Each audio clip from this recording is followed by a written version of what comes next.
Assalamualaikum warahmatullahi wabarakatuh. Saya Ilma Aura Fatimah Albar dari kelas reguler plus Prodi Pendidikan Bahasa Inggris.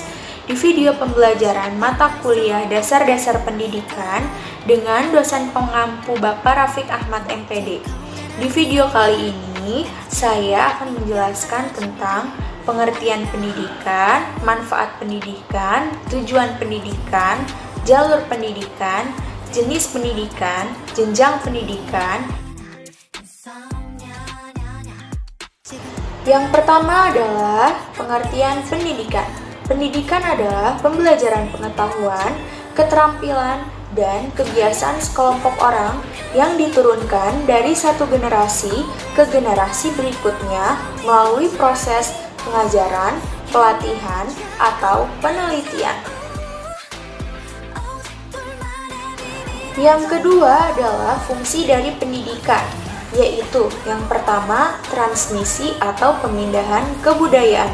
Yang kedua, memilih dan mengajarkan peranan sosial. Yang ketiga adalah menjamin integrasi sosial. Yang keempat adalah sekolah mengajarkan corak kepribadian.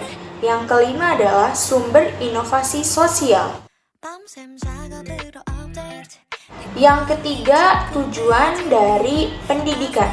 Tujuan utama dari pendidikan adalah mengembangkan potensi dan mencerdaskan individu dengan lebih baik.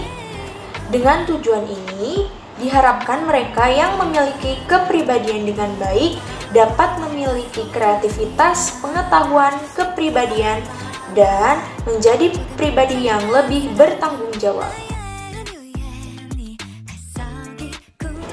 Yang keempat adalah jalur pendidikan.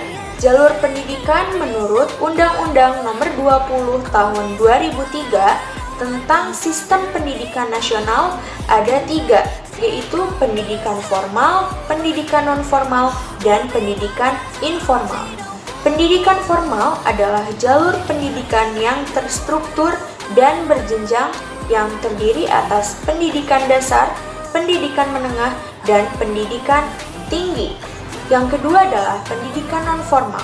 Pendidikan non-formal adalah jalur pendidikan di luar jalur pendidikan formal yang dapat dilaksanakan secara terstruktur dan berjenjang. Yang ketiga adalah pendidikan informal. Pendidikan informal adalah jalur pendidikan keluarga dan lingkungan.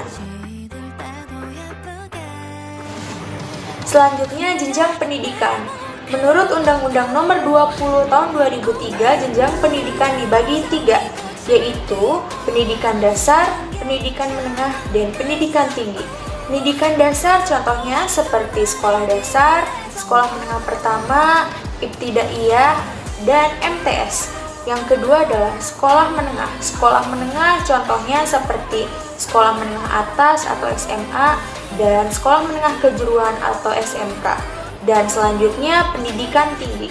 Pendidikan tinggi contohnya adalah universitas atau sekolah tinggi lainnya. Yang pertama adalah pendidikan umum.